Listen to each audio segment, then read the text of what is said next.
voulez en savoir plus sur le soin coopératif? Pas de souci, je vous explique ça.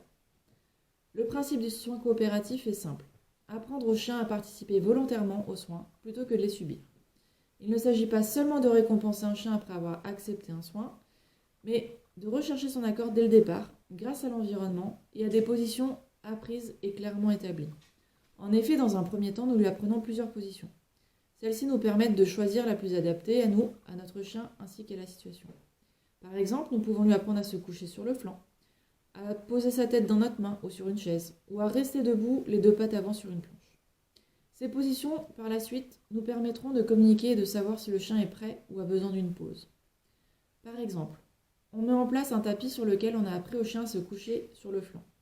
Dès lors qu'on sort ce tapis, le chien saura quelle posture prendre, se coucher sur le flanc. Et au fur et à mesure, en prenant cette posture, le chien nous donnera son accord pour pouvoir faire des soins. Lorsqu'il quitte cette posture, on arrête les soins. S'il reste dans cette position, on peut continuer les soins. L'animal va pouvoir choisir à tout moment de quitter la position et mettre fin à la session d'entraînement. C'est à ce moment-là que le chien va comprendre qu'il a un moyen de communiquer clairement avec nous, s'il est d'accord ou non, et à nous de respecter cela. Il se sent ainsi plus en sécurité et un climat de confiance va donc s'installer. C'est donc très pratique et une activité avec de nombreuses utilités. Je peux vous en lister quelques-unes, pas toutes. Voici celles qui me semblent le plus intéressantes en tout cas. Donc diminuer le stress lié aux soins, augmenter la confiance lors des manipulations, développer le calme et la concentration, apprendre à mieux connaître son chien, réduire l'angoisse des visites chez le vétérinaire, pour le chien, pour son humain et pour le vétérinaire. C'est utile pour le quotidien, le brossage, le nettoyage des oreilles, des yeux ou pour une inspection des pattes, mais aussi pour les visites annuelles chez le vétérinaire. On prépare la consultation, le stéthoscope, la prise de température ou le vaccin. Et malheureusement pour les imprévus, les blessures, les petits bobos, la convalescence, car malheureusement on ne peut pas tout prévoir. Mais ce qui est magique, c'est qu'on peut préparer son chien.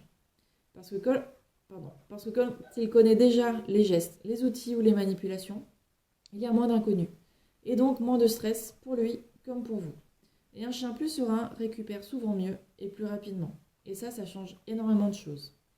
Bien sûr, cela demande du temps, de l'anticipation et de la concentration.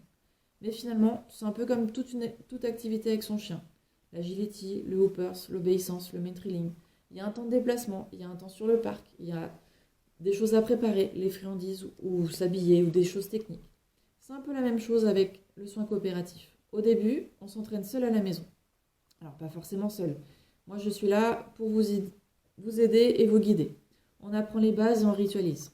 L'idéal, forcément, c'est d'être le plus régulier possible. Il n'y a pas de secret. Une séance d'entraînement de 30 minutes avec moi toutes les semaines. Et si vous le souhaitez, vous pouvez vous entraîner seul à la maison. Et au fur et à mesure, on peut s'entraîner avec une autre personne qui sera un peu comme un assistant. Et après, on peut complexifier et travailler à l'extérieur, par exemple, chez le vétérinaire, ce qui est l'objectif final. Voilà, en espérant vous avoir aidé et aiguillé, je vous souhaite une bonne journée. Merci.